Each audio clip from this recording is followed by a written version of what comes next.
Right, welcome back. Let's get a wrap of the latest tech news now. Stuff Magazine Editor, that's Toby Shapshak, is with us. Toby, good to have you as always. I mean, take us through what is happening in the tech world today. Well, the interesting thing is that Elon Musk is now worth more than Mark Zuckerberg. That's right, Pretoria has beaten Palo Alto. And it's been quite a year for Elon Musk, hasn't it? His Tesla share prices just keep rallying and rallying and surging, pushing it up to the most valuable automaker in the States or anywhere.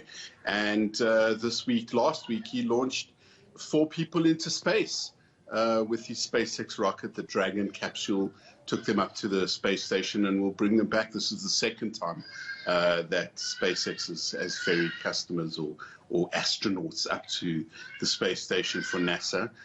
Not bad at all, and significantly cheaper per entire rocket than the 92 or 91 million dollars that America was paying Russia for an individual seat on a Soyuz capsule to get people up to the space station. So bad news for Russia's space industry, good news for SpaceX, and good news for Elon Musk. He is richer than Mark Zuckerberg.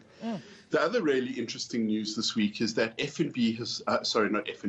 Pick n Pay have launched their own MVNO. It's called a mobile virtual network operator. You know about other network operators, MNOs they're called, mobile network operators. We just call them Vodacom and MTN and Cell C and Telkom.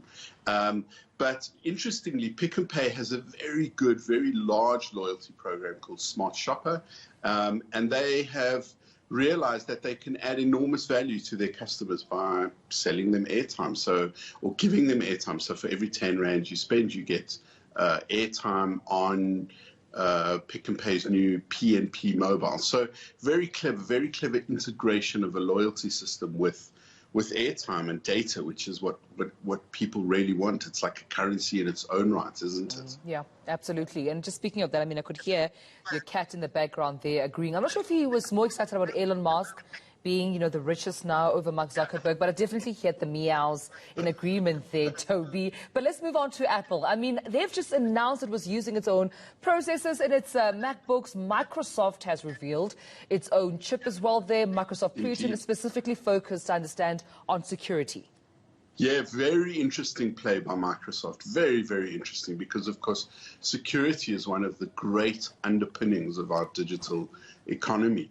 And there have been a number of very interesting flaws that have come out in Intel chips and in other processors and in other firmware.